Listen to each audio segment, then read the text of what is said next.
Okay, so we're going to continue our history of atomic scientists with Ernest Rutherford. Ernest Rutherford was, um, we're doing his work at the beginning of our century, 1909, last century, and his experiment was called the gold foil experiment. And he worked with several people. Two listed here are Hans Geiger and Ernest Millikan, but another one is someone named Ernest Marsden. And Marsden was a collaborator with all of these gentlemen. So let's see what he discovered. Find his experiment. So what he did was he tried to see what would happen if he took a very thin piece of gold foil, pure gold, hammered into a very thin sheet, and he bombarded it. He shot rays at it. He had a radioactive source, and the radioactive source allowed him to aim particles at the gold foil. And then he put a detecting device around it.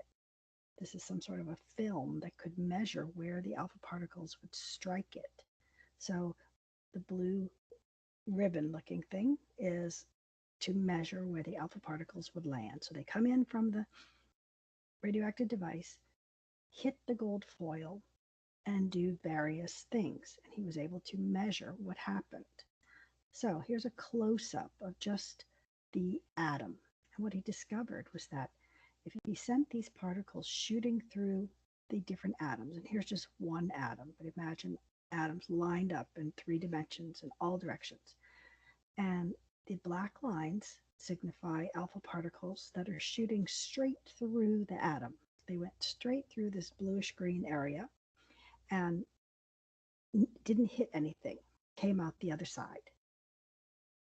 Keep in mind, alpha particles have a positive charge. Alpha particles also, sometimes these red lines show they went into the atom and they hit something and bounced back, or they hit it and deflected off to the side. And if we go back to that other picture, you can see the particles coming straight on, and some of them go straight through, missing everything. And others hit something which causes them to bend. Think of when you're playing pool, billiards. If a ball hits another ball, it is going to deflect it. If it just grazes the outside of the ball, it might just bounce off to the side. So he was able to see that the atom is mostly made up of empty space. Most of the particles went straight through the atom. But if you hit something, and it hit something very hard, very dense, and since the alpha particles are positive, if they were deflected, that means whatever they hit was also positive. So here's a picture of Rutherford. We can see 1910, the clothing starting to look a little more like clothes that people would wear today. But what did he discover? Well, he discovered two things. He discovered the nucleus. He realized that something was at the center of the atom and that it had a positive charge, but it was very, very tiny because most of the particles went straight through. So his two things he discovered was that the center was positive and very tiny, and the rest of the atom had mostly empty space, and particles could go straight through it. And today we use an analogy and we say, if you imagine that we take a tiny atom, which of course you can't see even with a microscope, and you take the atom and enlarge it and enlarge it and enlarge it so that the atom fills up an entire football stadium, like Tiger Stadium. That atom would be the size of the whole stadium. The nucleus would be as tiny as if we put a marble on the 50-yard line at the center of the field. So just to give you an idea of how much empty space compared to that little center, mostly empty space, tiny center where all of the mass is located. So his model looked something like this. The model, of course, is grossly exaggerated here to show all the parts. But the center is positive, and the electrons are somewhere floating around the outer edges in some sort of orbits. We don't, at this point, we didn't know what was happening out there, just that they were on the outside and that the center was positive. And again, this is exaggerated because the center would have been like a dot on this paper. So he discovered the positive. If something is positive, you say, you're pro-life or you're pro whatever. Pro means positive. So he called them protons. And then the rest of the atom was scattered electrons filling up empty space. The electrons are so tiny that they really have negligible mass. Next fellow we talk about is Niels Bohr. Niels Bohr was Danish. His name would be pronounced Niels Bohr. He was only a few years after Rutherford's discovery, and he was able to tell us that it's true that the electrons are there somewhere on the outside, but they aren't just randomly anywhere. The electrons are in energy levels. I want you to picture a track and field event where everyone's trying to run a mile. Well, each of the runners has to stay in their own lane. And now I want you to imagine the electrons doing sort of the same thing, going round and round and round the nucleus, but staying on a path. It was related to, in his mind, he thought possibly it looks like the solar system and how each planet has its own orbit. So we call Bohr's model the planetary model, and we call the paths that the electrons take the orbits. Here's a picture of Mr. Bohr. I've been to the university where he studied in Denmark, and there's a huge building named after him. He's won he won a Nobel Prize and other awards. Very, very smart man. So here would be how his model would look. And again, these are exaggerated in size. The nucleus would be this tiny little particle. It would have positive charges in it. And the number of positive charges in the nucleus has to be equal to the number of negative electrons in an atom. But the thing to notice here are these circular levels: energy level 1, energy level 2, energy level 3. And we'll learn in another chapter that those levels, 1, 2, 3, correspond to the numbers on the periodic table going down the left side, numbers 1 through 7, that each of those lines on the periodic table is an energy level. So these circular tracks are going to tell us where the electrons are located in energy levels. So his model would look like this. He concluded again that the electrons are located in orbits. They rotate sort of like planets do around the sun, and that they are in orbits. And notice the word orbits is red, and that's because later on we'll learn about something called orbitals, but they're not the same thing. So the only thing I would say looking at this model is I am not sure that those orange little balls should be there in the nucleus, because those represent neutrons. And at this point in time, we didn't know about neutrons. So definitely the yellow would be in the nucleus, but I'm not really sure that we would have those orange ones there yet at this time when Niels Bohr developed his model, because I don't think we knew about the neutrons yet. Well, the neutrons had to be found, so there was another person named James Chadwick. And James Chadwick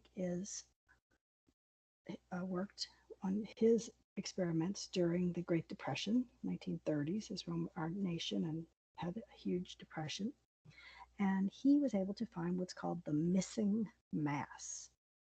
And let's see what his experiment looked like. So if you look at the periodic table, you're going to find an element that's named PO, stands for polonium. It's going to be on the sort of bottom right-hand side of the periodic table. And then if you look for an element with the name of BE, it stands for beryllium, and that's going to be on the upper left side of the table. So he was able to use two elements, polonium, which is radioactive. It's actually named after the country of Poland and was discovered by a Polish scientist. Well, if it's radioactive, that means it will emit radiation, like when you take an X-ray. And again, we're talking about alpha particles, like were used in Rutherford's experiment. Polonium is giving off alpha particles, and the alpha particles are going to the right and hitting that green block of beryllium, a chunk of beryllium. When it did that, he didn't know at this point what was happening, but the alpha particles were knocking bits of neutrons out of the nucleus. And those were going into a big block of wax. Paraffin is just another name for wax, like candle wax. So the neutrons were going into the paraffin wax, and some protons were being pushed out the other side. And the protons went into a chamber where it could measure things that have charges. And remember, protons are positive.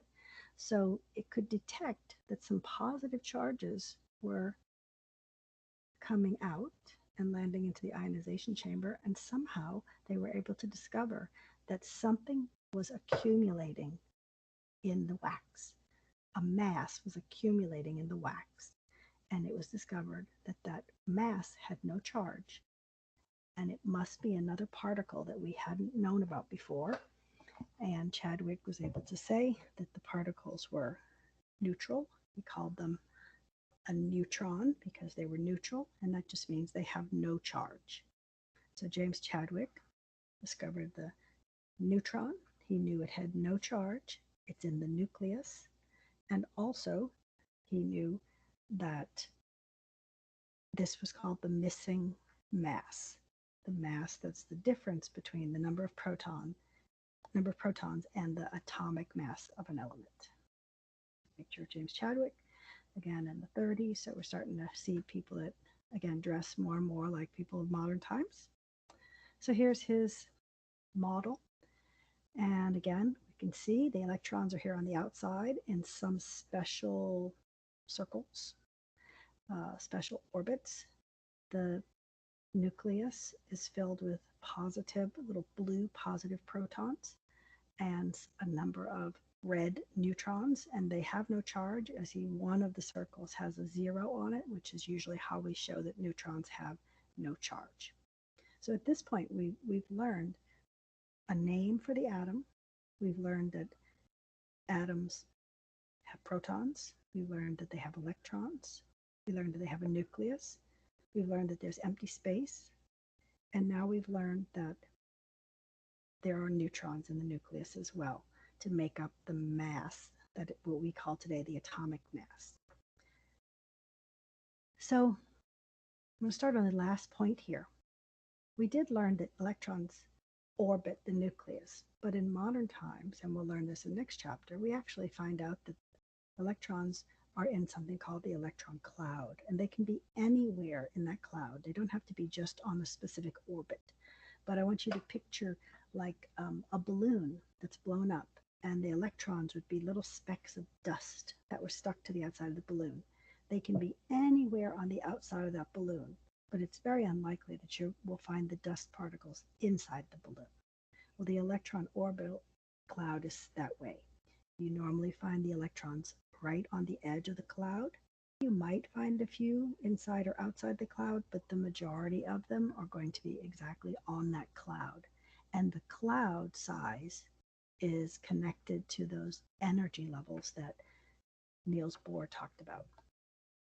So now we're going to talk about the first 2 points. The center one summarizes that quarks have no impact on chemistry. So even though we're going to talk about quarks now, they really don't play into chemistry very much. I just want you to know what they are and know that there are some different types of quarks. So there was someone in the 1960s who discovered that even though Democritus thought the atom was the smallest particle, and John Dalton agreed with him, and then later we know Thomson and Rutherford and all those other scientists found that there were particles that were smaller than the atom. they're called subatomic particles,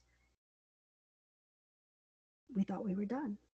We thought, okay, we have protons, neutrons, and electrons. There's nothing smaller than that.